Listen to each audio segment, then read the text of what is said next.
Hi అండి. ఇంతకుముందుకు BB Nagar AIIMS hospital గురించి పెట్టాను కదా, అక్కడి వసతులు అక్కడ ఎంత ఖర్చు అవుతుంది అనేది చెప్పాలనుకుంటున్నానండి. ఎందుకంటే తెలుసుకొని ఎవరైనా వెళ్ళొచ్చండి. అక్కడ ఏ టు జెడ్ అండి, అన్ని రోగాలకి అన్ని జబ్బులకి ట్రీట్మెంట్ ఉంటుందండి.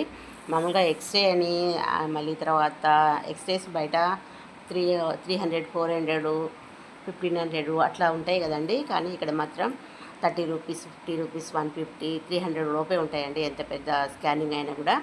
తర్వాత అల్ట్రాసౌండ్ అది అన్నీ ఉంటాయి కదండి. బయట అయితే 1500 1800 ఉండింది. మేము మా పాపకు తీయించామండి అక్కడ. అయితే ఇక్కడ మాత్రం మాకు 300 250లోనే అయిపోయిందండి.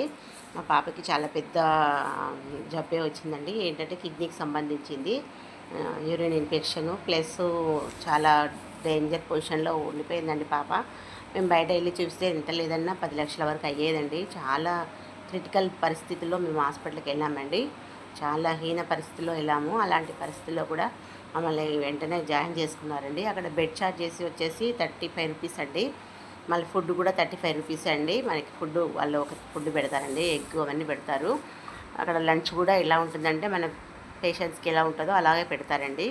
కానీ చపాతీ పుల్కా అలాంటివి పెడతారు. టిఫిను, మధ్యాహ్నం భోజనం, నైట్ భోజనం పెడతారండి. టీ పాలు అలాంటివి కూడా ఉంటుందండి. బెడ్కి అయితే 35 రూపీసేనండి. మళ్ళీ మనకి 500 మామూలుగా ఫస్ట్ అడ్మిషన్ తీసుకుంటారండి. అడ్మిట్ కోసం 500 తీసుకుంటారు. మళ్ళీ వచ్చేటప్పుడు మనకి ఆ డబ్బులు రిటర్న్ చేస్తారండి. అక్కడ చాలా చాలా చాలా నాకైతే నిజానికి చెప్పాలంటే మరో జన్మ ఎత్తి వచ్చామండి మేము హాస్పిటల్ నుంచి వచ్చేటప్పుడు. ఎందుకంటే మా పాప చాలా హీనంగా ఉండిపోయిందండి, మా మనవరాలు. అలాంటి పరిస్థితుల్లో మా చేతిలో చాలా ఆర్థికంగా చాలా ఉన్నాయండి. చాలా డబ్బులకు చాలా ఘోరమైన పరిస్థితిలో ఉన్నప్పుడు ఇక మాకు ఎవరు హెల్ప్ చేస్తారా లేదా అన్న డైనమాలో ఉన్నామండి. కానీ భగవంతుడు దయ అనుకోవాలి. మాకు హాస్పిటల్ నిజానికైతే నేను చెప్పాలంటే అదొక దేవాలయమనే చెప్తానండి. నిజానికి మీరు కావాలంటే ఒకసారి వెళ్ళండి. కాకపోతే అక్కడికి వెళ్ళిన వాళ్ళకి కావాల్సింది ఏంటంటే ఓపిక అండి. ఓర్పు, మెయిన్ ఓపిక ఉండాలండి. ఎందుకంటే చాలా వేలల్లో జనాలు ఉంటారు కాబట్టి దానికి తగ్గ ట్రీట్మెంట్ కూడా ఉంటుందండి. అయితే కొంచెం ఓపికతో నిలబడ్డము, టోకెన్ తీసుకోవడము. టోకెన్కి 10 రూపీస్ అండి, అడ్మిషన్ టోకెన్కి 10 రూపీస్ ఉంటుంది. అది తీసుకొని లోపలికి అయిన తర్వాత వాళ్ళ స్కానింగ్లు, బ్లడ్ టెస్ట్, యూరిన్ టెస్ట్ ఉంటుందండి, అవన్నీ చేయిస్తారు. మన స్కానింగ్లు కానీ ఏవైనా కూడానండి చాలా తక్కువ అండి. తక్కువ అంటే వేలల్లో లక్షల్లో అయ్యేది వందల్లో అయిపోతుందండి. నిజమండి, ఇది మాత్రము నేను దగ్గరుండి చూశాను. ఆ పాపకి ఇప్పటికీ ఇప్పుడు 2 ఇయర్స్ నుంచి అక్కడే ట్రీట్మెంట్ తీసుకుంటున్నామండి. కానీ చాలా అంటే చాలా బాగుందండి. అక్కడ ఉన్న నర్సులు కానీ స్టాఫ్ కానీ చాలా బాగా ట్రీట్మెంట్ చేస్తున్నారండి. మీరందరూ దయచేసి ఒకసారి అక్కడికి వెళ్ళి చూడండి. మేము చెప్పేదే కాదు, మీకు కావాలంటే అక్కడ అంటే చాలా బాగుంటుందండి. మీరు ఒకసారి వెళ్ళి చూడండి. ఏదన్నా మీకు చాలా ఇబ్బంది బాగాలేనప్పుడు కానీ, ఆర్థికంగా ఇబ్బంది పడుతున్నప్పుడు కానీ మీరు ఏదైనా వెళ్ళి చూపించుకోవాలంటే చూపించుకోవచ్చండి. అన్నిటికీ మనకు సజెషన్ ఇస్తారు. బాగా ట్రీట్మెంట్ బాగుంటుందండి. అలాంటి మీరు వెళ్ళి చూడండి.